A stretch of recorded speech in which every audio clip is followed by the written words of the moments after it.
तो है, बड़े कारखाने चल रहे, हजारों हजारों वैज्ञानिक लग रहे हैं, वायरस का निर्माण कर रहे हैं।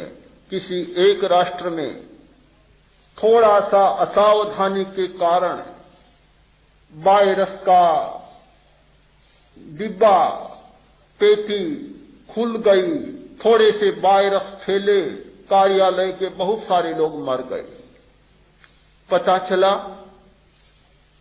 तो फिर सफाई दी गई कि नहीं नहीं, असावधानी के कारण हुआ और वे कोई वायरस युद्ध के प्रयोजन से नहीं खोजे जा रहे थे, नहीं किए जा रहे थे, कोई दूसरी खोज चल रही थी और दूसरे कोई कीटाणु आ गए, ऐसा हो गया, कोई युद्ध का प्रयोजन नहीं था।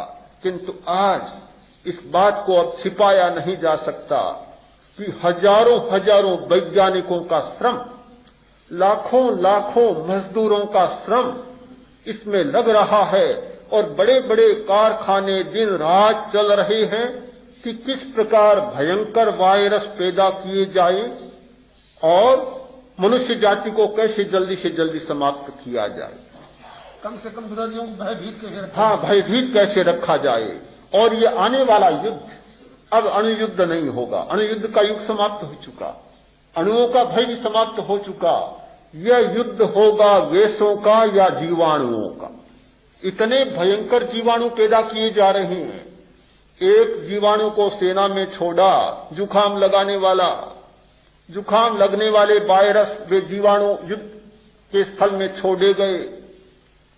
सारे सैनिक छी छी छी करते रहो, बस हाथ में अस्त्र उठाने का ही मौका नहीं है, छींके लेते रहो, नाक को साफ करते रहो, लड़ाई समाप्त उनकी। सबको जुकाम लग जाए। हाँ, भयंकर जुकाम, फुर्सत ही नहीं है हाथ में शस्त्र उठाने की। न जाने कितने प्रकार के वायरस जीवाणुओं की खोज हो रही है, मूर्छा लाने वाले, बीमारियां पैदा करने वाले। एक जीवाणु छोड़ा गया, 10 लगने शुरू हुए, फिर लोटा लिए घूमते ही रहो, हाथ में फुर्सत नहीं है किसी को अस्त्र उठाने की। यह भी कोई श्रम है, यह भी कोई कर्मठता है, यह भी कोई कर्मण्यता है जिससे मनुष्य का कल्याण न हो, उससे कोई यह काम हो नहीं सकता। बोधि धर्म जब चीन में गए, सम्राट ने कहा, महाराज मैंने भगवान बुद्ध के निर्देशों के अनुसार कितने काम किए हैं, कुएं खुदवाए, बगीचे लगवाए हैं, चाउए लगवाई है, दानशालाएं बनाई है, जनता का बहुत उपकार किया है, दुखों को दूर किया है। बहुत सारी लंबी सूची उनके सामने रखी, मैंने यह किया, वह किया, वह किया। ठीक है ना महाराज, बनते सब कुछ ठीक है। बोधि धर्म बोले सब उल्लासकारी हैं किंतु कल्याणकारी नहीं,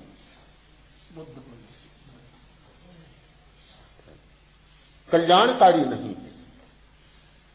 सम्राट ने सुना और कहा, यह कैसे कि कल्याणकारी है शील का आचरण।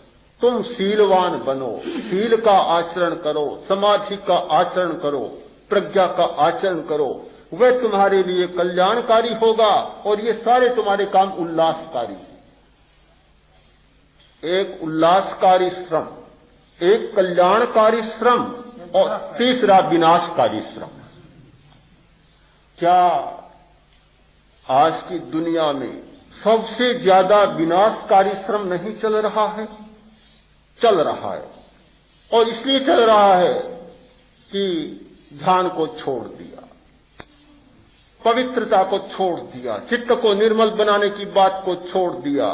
ध्यान को एकाग्रता नहीं है, ध्यान का प्रयोजन है चित्त को निर्मल बनाना, चित्त में जमे हुए कसाय के मेलों को धो डालना, सफाई करना, चित्त को इतना निर्मल बना लेना कि उसमें कोई शत्रुता का प्रतिबिंब न हो, कोई भेद का प्रतिबिंब न हो और कोई पर का भी प्रतिबिंब न पड़ सके। इतना चित्त को निर्मल बना लेना, वह है हमारा ध्यान। ध्यान करना छोड़ा, शक्ति का उपयोग तो चल रहा है, किंतु विनाशकारी उपयोग ज्यादा चल रहा है और उल्लासकारी उपयोग भी चल रहा है।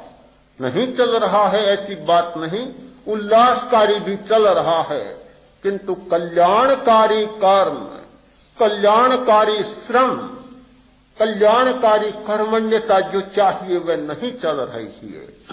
ध्यान के द्वारा आदमी निठल्ला नहीं बनता, उसकी शक्ति का जागरण होता है, चेतना की शक्ति जागती है, कर्मजा शक्ति जागती है, किंतु दिशा बदल जाती है।